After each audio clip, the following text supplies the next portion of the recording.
Salut à tous, bienvenue dans un nouveau tuto. Aujourd'hui, on va regarder comment faire les mises à jour sur le Phantom 4.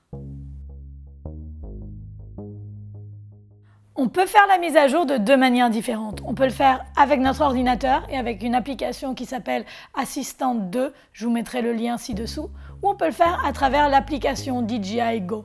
Personnellement, j'ai opté pour cette option. On va voir, moi je ne l'ai jamais fait, donc on va voir comment on s'y prend. De quoi on va avoir besoin pour faire notre mise à jour? Déjà évidemment on va avoir besoin de notre drone, On va avoir besoin d'une batterie qui est chargée à bloc, Vaut mieux, il y en a certains qui disent qu'il faut qu'elle soit chargée à 50%. Le problème c'est que s'il se passe quelque chose, si ça prend plus de temps, etc. et que vous n'arrivez pas à aller jusqu'au bout de la mise à jour, il va falloir renvoyer le drone au fabricant. Donc on essaie d'avoir une batterie qui est chargée, on la met dedans, hop, voilà.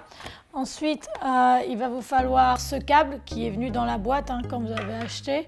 Ensuite, il va vous falloir votre télécommande avec votre téléphone ou votre iPad, votre câble et aussi très important, on va enlever la protection du drone. Parce que quand il fait la mise à jour, des fois il s'ajuste et on ne veut pas que ça crée des tensions en fait sur la nacelle. Première chose, on va mettre notre télécommande en route. Voilà, on va appuyer sur l'application DJI Go. Et une fois qu'on est dessus, on va allumer notre drone. Ensuite, une fois que tout ça est fait, on va regarder sur notre application DJI s'il n'y a pas un petit message ou quelque chose qui nous dit « il faudrait que tu fasses une update ». Et justement, boum, là, on en a un.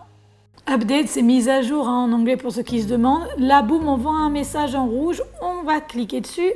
Hop, et Improving Flight Experience, blablabla. Là, on clique sur téléchargement.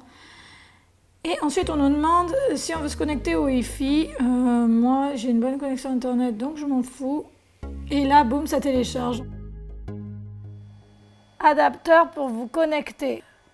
Donc, comme l'indication nous le dit, là, on va connecter notre radiocommande. Pardon, vous voyez, je ne suis pas très douée. Au drone, voilà, comme ceci. On va commencer la mise à jour. Et là, il va nous dire « Upgraded in process ».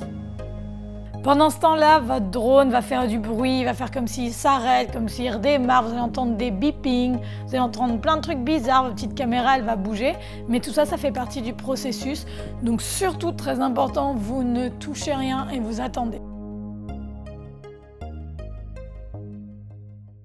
Donc voilà, là on nous dit en fait que le téléchargement est réussi et terminé, mise à jour terminée, connectez la radiocommande pour piloter l'appareil. Donc terminé. Et voilà, une fois que c'est fini, on déconnecte ça, hop, on reconnecte notre télécommande. Et voilà. On va entrer en vue caméra. Et là, statut global. Et là, on voit normal, dernier firmware. Voilà, ça y est, on a fait notre mise à jour. C'était vraiment pas compliqué, c'était quand même super simple. Du moment qu'on ne bouge pas, tout se passe bien.